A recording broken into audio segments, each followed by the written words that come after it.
மரமஞ்சள். ஓகேவா? நார்மல் மஞ்சள் கிடையாது, மரமஞ்சள். நார்மல் மஞ்சளுக்கும் மரமஞ்சளுக்கும் என்ன வித்தியாசம் அப்படின்னா, நார்மல் மஞ்சள் வந்து கிழங்கு ஐட்டமாக இருக்கும், கிழங்கு மாதிரி இருக்கும்.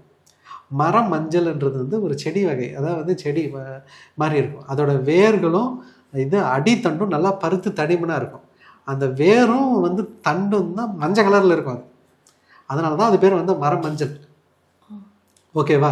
இதில் பெரிபெரின்ற ஒரு அல்கலைடு இருக்குது. இந்த அல்கலைடு தான் இது வந்து, அதாவது வந்து லிப்பிட் மெட்டபாலிசத்தையும் கண்ட்ரோல் பண்ணுது, குளுக்கோஸ் மெட்டபாலிசத்தையும் கண்ட்ரோல் பண்ணுறது. ஓகேவா? இந்த இந்த மரம் மஞ்சளில் இருக்கிற அந்த பெர்பெரின் அல்கலைடு எடுத்து இப்போ வந்து நிறைய சர்க்கரை நோய்க்கு வந்து டேப்லெட்டாகவே போட்டு கொடுக்க ஆரம்பிச்சிட்டாங்க. நீங்கள் நெட்டில் சர்ச் பண்ணிங்கனாக்கா இருக்கும், பெர்பெரின்ற அந்த அந்த டேப்லெட் வந்து இருக்கும். உங்களுக்கு 900 ரூபாய், 1000 ரூபாய், 1500 ரூபாய் அப்படின்ற ரேட்டில் வந்து கிடைக்கும். சரிங்களா? அது வேறு ஒன்றுமே இல்லை, மரம் மஞ்சள்.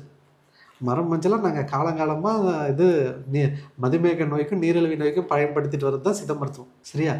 இந்த அப்போ அதை அதை அதை கொடுக்கும்போது இந்த லிப்பிட் மெட்டபாலிசத்தையும் குளுக்கோஸ் மெட்டபாலிசத்தையும் கண்ட்ரோல் பண்ணுறதுனால லிவருக்கும் நல்லது, சுகருக்கும் நல்லது, பேங்க்ரியாஸையும் நல்லா பலப்படுத்துது. இந்த மரம் மஞ்சளை மட்டுமே ஒரு ஸ்பூன் எடுத்து தண்ணியில் போட்டு ஒழுங்காக ரெகுலராக கஷாயம் மாதிரி வச்சு குடிச்சிட்டு வந்தாங்கன்னாவே சுகர் நல்லா கண்ட்ரோல் ஆகும்.